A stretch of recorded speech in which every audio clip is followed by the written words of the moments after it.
It's the agenda here on the Blood Red channel. I'm Guy Clarke. Welcome along with the Reds. Looking done and dusted with their summer transfer business for this year. Intrigues already developing around who Liverpool could look to land in 2023. Coming up, we'll be looking at three midfield options Jurgen Klopp may look to next summer as the Reds look to revitalise their engine room. Alongside me is Liverpool.com editor Matt Addison. And well, Matt, we've got Jude Bellingham, Nicolo Barrella, and Luca Suchitch to talk about. Plenty of intrigue, as I say, around who Liverpool could look to bring in. And, well, this is all I suppose, ready to take place in 12 months' time.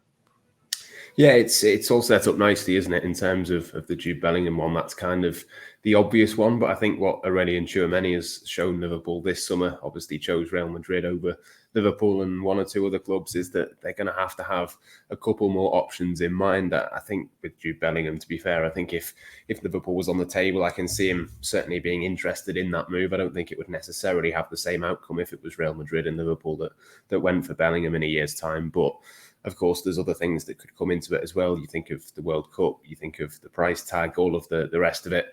Obviously, his contract would be another year closer to expiring at Dortmund, so that kind of weakens their position a little bit. But, you know, things can change, and Liverpool will have to have other names on the shortlist. But, yeah, right now it does seem fairly obvious, doesn't it, to put that 2 and 2 together. And we'll see whether it adds up to 4 of, obviously, Jude Bellingham is available probably next summer, more so certainly than this summer. And for now, we don't expect Liverpool to make any more additions. So, yeah, I can see why people are getting excited about Bellingham. I'm sure it's not the last time we're going to talk about him this summer, forget throughout the rest of this season. But, yeah, it's certainly one to keep an eye on. But I think there's probably 1 or 2 more options that Liverpool will have just in case that doesn't come off as well.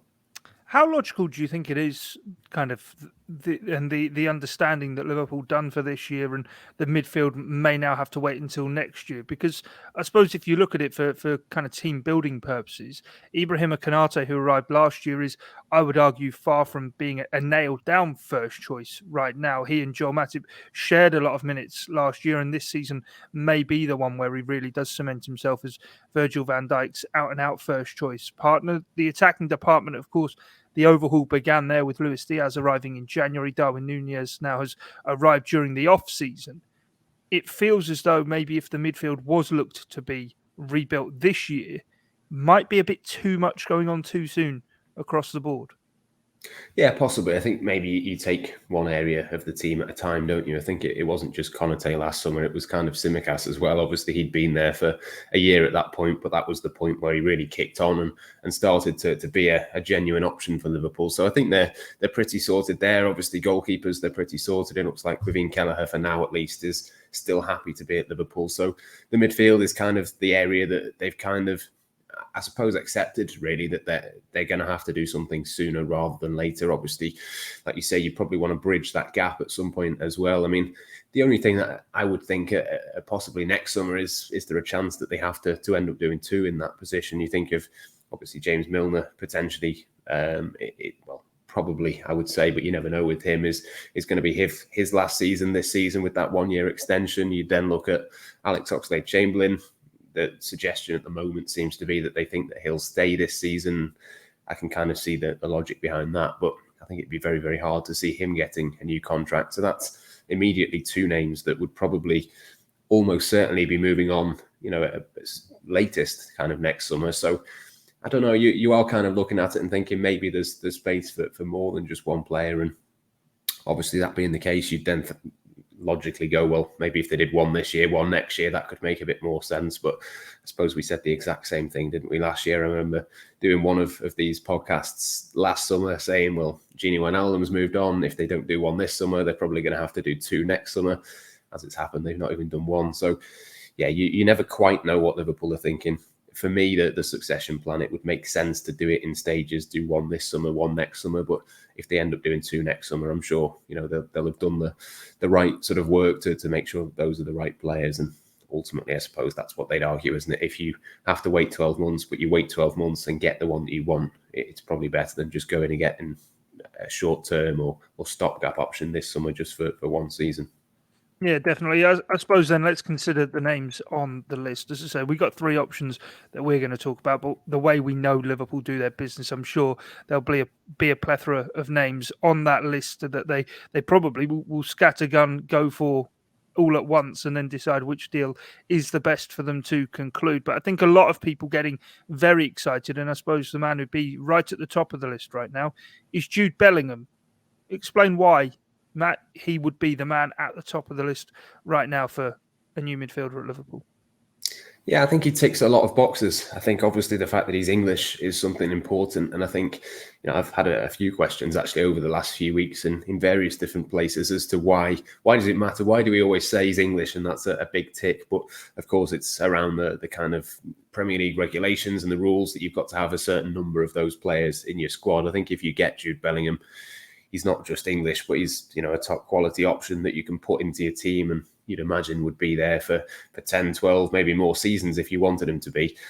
I think that's a huge thing for Liverpool to look at. Again, you're looking at Milner, Oxlade-Chamberlain, other players like that potentially moving on. Again, that is something that Liverpool are going to have to think about. And you don't want to get into a position that I think that a club like Tottenham, for example, this summer is having a bit of trouble trying to identify sort of English talents because they've got to a position where they need that to be the case. I think, the suggestion is that they're interested in Anthony Gordon from Everton, and a big part of that, reading a couple of the reports around it, is that they're after young English talent. Liverpool don't want to get themselves into a position where they're sort of forced to go for certain players that they don't particularly want. Jude Bellingham ticks that box, but would also have, a lot of the qualities that you'd expect from a Liverpool midfielder. So, yeah, he's very, very young. I think that's the one thing that I would say in terms of spending a huge amount of money on him. I suppose that the counterpoint to that is that he spent a couple of years at Dortmund.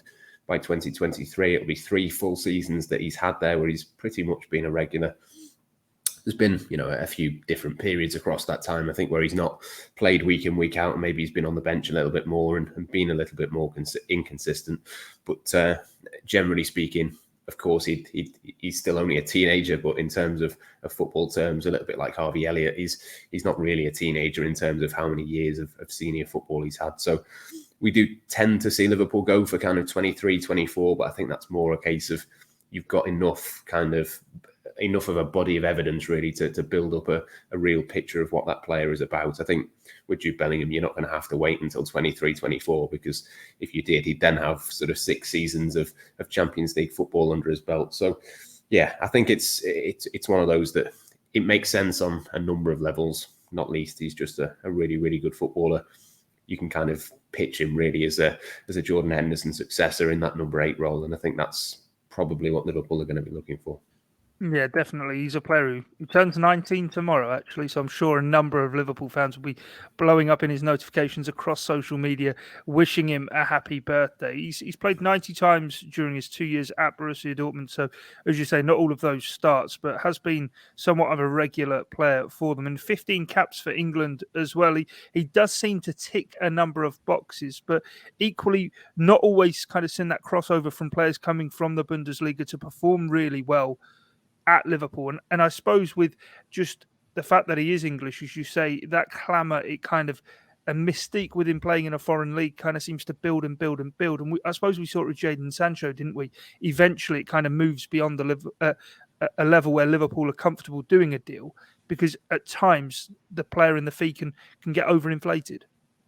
Yeah, that's exactly it. I think that the Jaden Sancho one is really interesting. I think that possibly could have put a few people off in terms of what he's done for Manchester United. But I think for me, I'd make the argument that if Liverpool had signed Jaden Sancho, then it would have been a completely different story. I think if you implement him into a team that kind of works properly and has got good quality in all positions, they know exactly how they're playing. I think you really see the true quality with these players. So I think it's one of those where it's not just the mystique around him being English, but it's also Borussia Dortmund as well. They've got that sort of conveyor belt of talent, generally speaking. If you know that he's one of the better players at Borussia Dortmund, then he's probably going to take that next step sooner rather than later. There's been 1 or 2 exceptions. Marco Reus, for example, never quite made that move, but pretty much all of the others, Erling Haaland, we've seen. There's so many other examples, and obviously Jurgen Klopp at Dortmund was one of the big reasons for that. Obviously could be the other way around now, where he's looking to poach from them. But I just think it's a deal that makes sense in so many ways. I think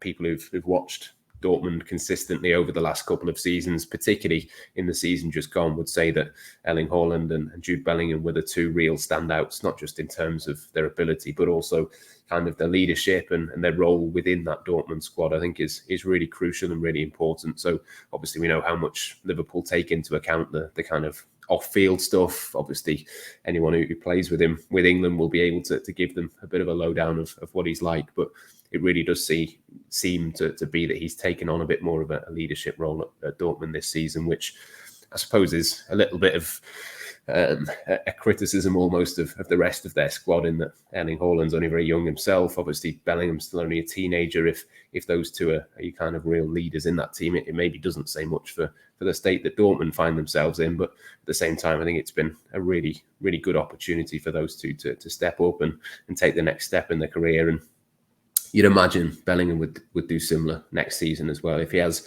a third consistent season for Dortmund, takes that next step forward in terms of that as well, it's only going to continue to tick things off for Liverpool to make that move.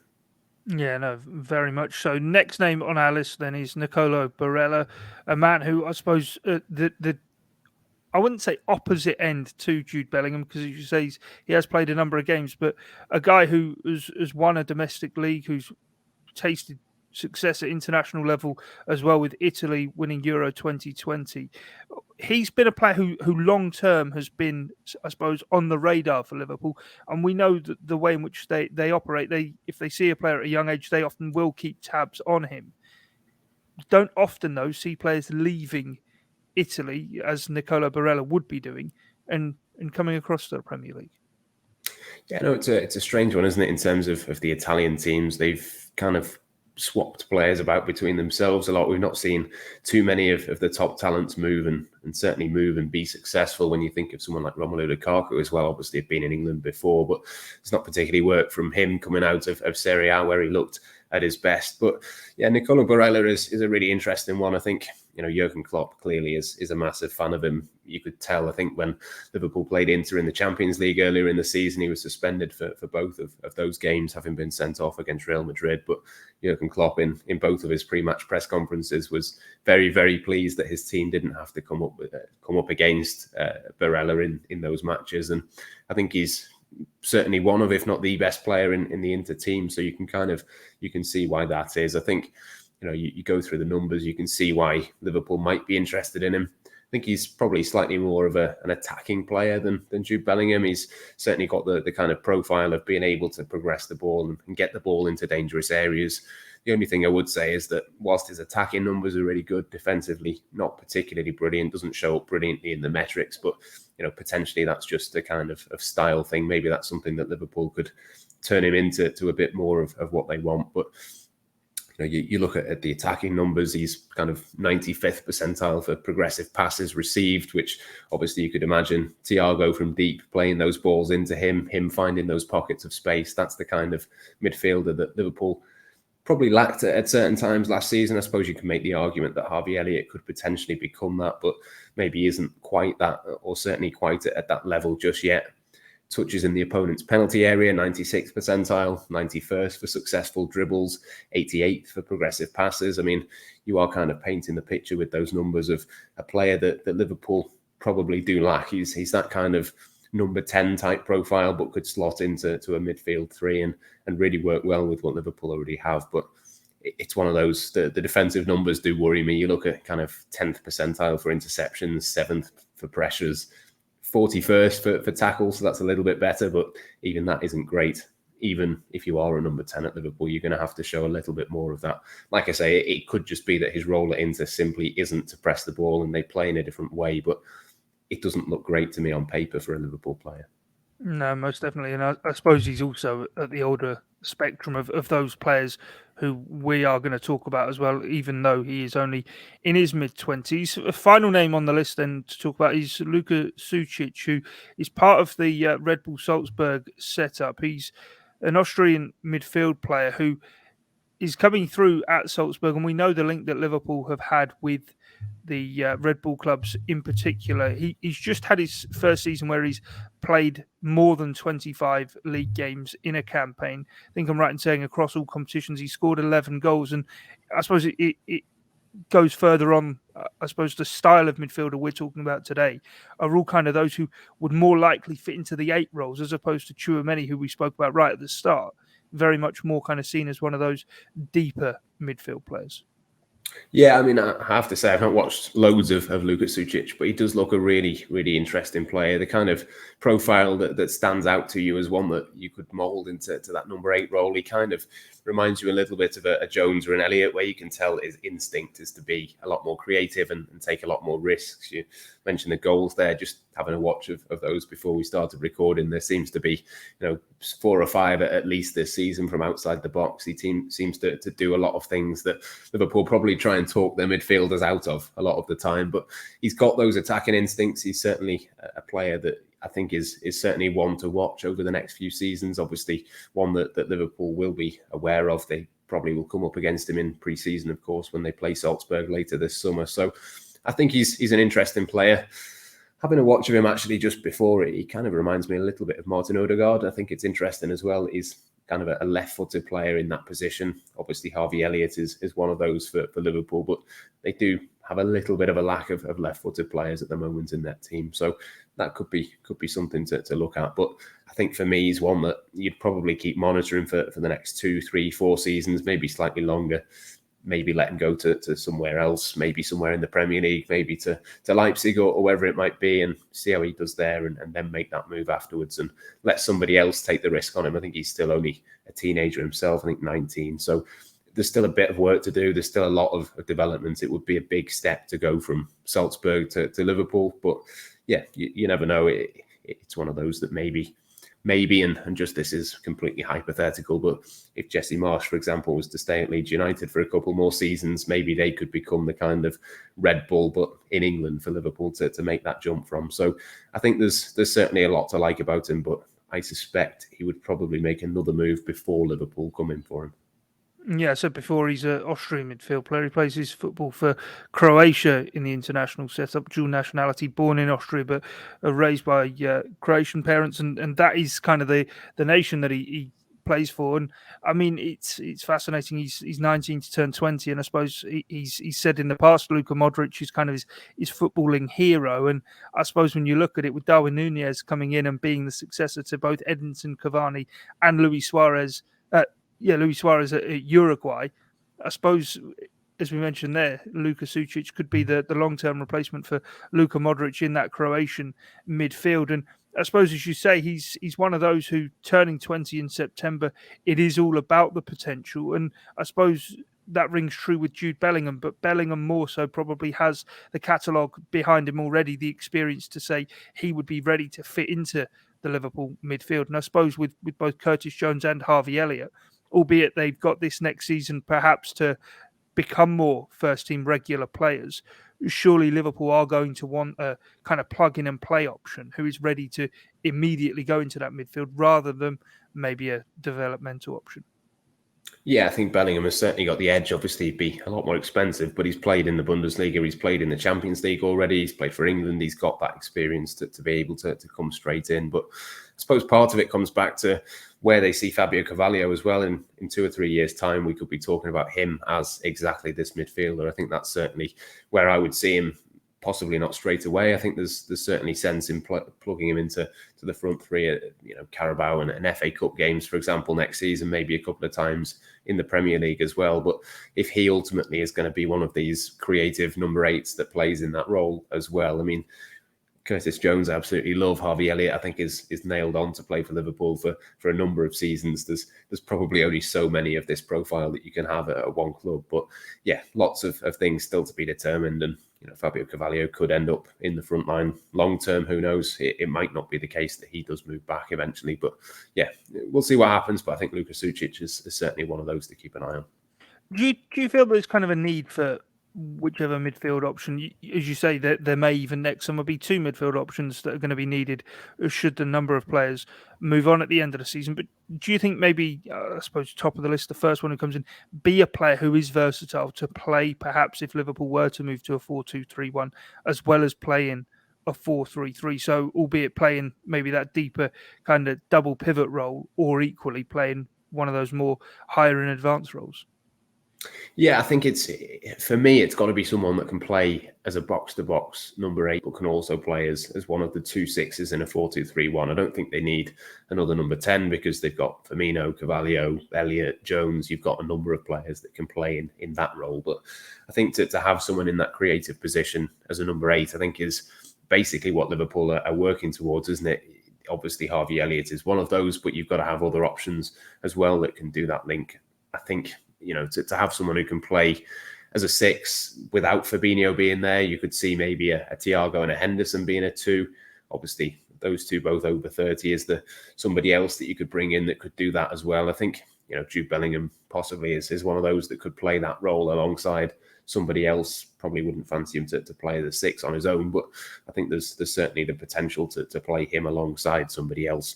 It's just a case of which of these players. Luca Suchitch, for example, looks a bit more of a 10 than an 8. He's kind of that way you'd play him a little bit further forward rather than a little bit further back. But I don't know. It's one of those that Liverpool have got to think about. We do all keep talking about this 4-2-3-1, and does Darwin Núñez mean that they're going to do that? Does Fabio Carvalho mean, is he going to play as a number 10? But I don't think it's a guarantee that Liverpool play that. It wouldn't surprise me if 95% of the time they're still in a 4-3-3 next season. So, yeah, there's still plenty of things to think about. But to have someone who can do the 6 and the 8, or as a double pivot and a number 8 as well, I think for me at this stage at least, that's got to be the priority. Yeah, Jurgen Klopp certainly has enjoyed having kind of those versatile options around the squad, and maybe in the midfield, the next area that we could see that. But that is it from us on this edition of The Agenda.